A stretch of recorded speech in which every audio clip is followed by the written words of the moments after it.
April 22న Jammu కాశ్మీర్లో పహల్గామ్లో జరిగిన ఉగ్రదాడిలో మన దేశానికి చెందిన 26 మంది ప్రాణాలు కోల్పోయారు. పర్యాటకాన్ని దెబ్బతీయడమే లక్ష్యంగా ఉగ్రవాదులు ఈ దాడి చేసినట్లు తెలుస్తోంది. దీంతో అప్పటికే ఇక్కడికి టూర్ కోసం వచ్చిన వాళ్ళు, త్వరలో వెళ్దామని అనుకున్న వాళ్ళు వెనకడుగు వేస్తున్నారు. ఈ క్రమంలోనే ఓ ప్రముఖ నటుడు పహల్గాం వెళ్లాడు. బాలీవుడ్ సీనియర్ నటుడు అతుల్ కులకర్ణి ఆదివారం పహల్గాం వెళ్లారు. అందరూ కాశ్మీర్ తిరిగి రావాలని విజ్ఞప్తి చేశారు. తాను ధైర్యంగా వచ్చానని చెప్పుకొచ్చారు. ఈ మేరకు ఇన్‌స్టాగ్రామ్‌లో ఫోటో పోస్ట్ చేశారు. ఇది హిందుస్థాన్ గడ్డ. ఇక్కడ భయం కంటే ధైర్యం ఎక్కువ. ఇది హిందుస్థాన్ గడ్డ. ఇక్కడ ద్వేషాన్ని ప్రేమ ఓడిస్తోంది. కాశ్మీర్ పోదాం పదండి. సింధు, జీలం నదుల్ని సందర్శిద్దాం పదండి.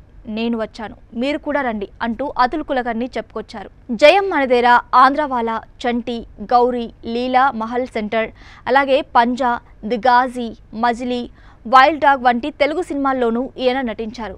తెలుగుతో పాటు హిందీ, తమిళ, కన్నడ, మలయాళ, ఇంగ్లీష్, ఒరియా, మరాఠీ భాషల్లో తీసిన పలు చిత్రాల్లోనూ ఈయన నటించి మెప్పించారు.